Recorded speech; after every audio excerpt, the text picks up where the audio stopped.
first half of the book of Exodus tells the story of ancient Israel being rescued from slavery. And when people say the Exodus story, those are the chapters they're referring to.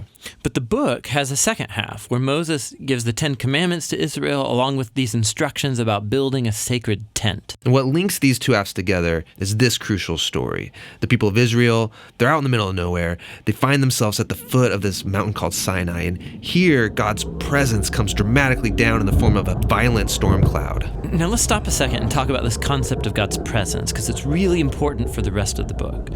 At the beginning of the Bible, in the Garden of Eden, humanity was in God's presence. They had this close relationship with him, and it was good.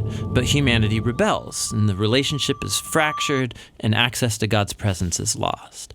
But God promised Abraham that he would restore his blessing to all of the nations, and that includes this restoration of relationship and access to God's presence. So here at Sinai, God's presence is now right here in front of them, and it's actually quite frightening. And he's here to invite Israel into this unique and close relationship with him. And the word used to describe this relationship is covenant. It's like a legal agreement between God and Israel.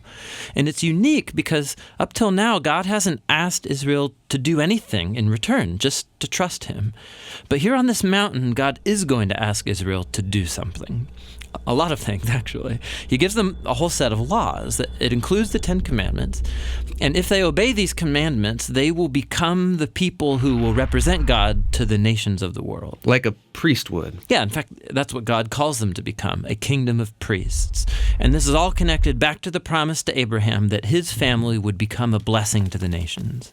Okay, but obeying these laws is going to be difficult because there's a lot of them, and they set a really high standard. Though if you think about it, I mean, of anybody in the world who should be able to do it, I mean, it's these people who experienced firsthand God's grace and his power when he rescued them from slavery. And they agree to obey the terms, but then they refuse to go into God's presence because it's still a bit frightening. And since the people won't go up, Moses goes up to the mountain by himself to meet with God.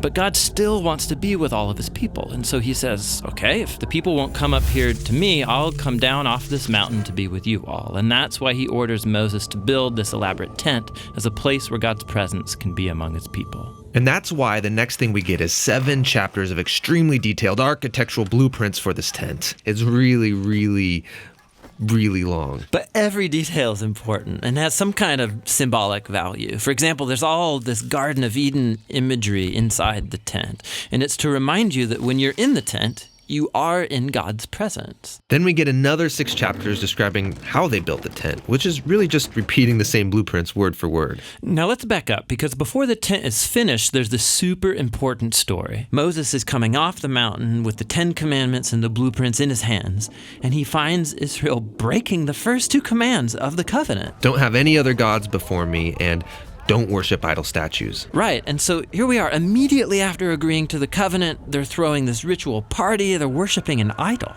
And so God says to Moses, you know what, this is not going to work. I should just wipe these people out and start over with you. But Moses reminds God of his promise to Abraham and pleads with God to spare them, which is a really weird conversation. Why would God need to be reminded of something? Yeah, it does seem odd, but this dialogue is inviting us into God's experience of grief and pain due to Israel's actions. And he really could walk away.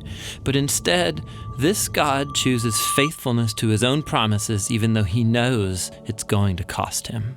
So we come to the end of the book. The tabernacle's built, God's presence comes down off the mountain to fill it, and in the final scene, Moses goes to enter the tabernacle to be in God's presence. But he can't. He's actually not able to go inside, and that's how the book ends. Why can't he go in? That was the whole point.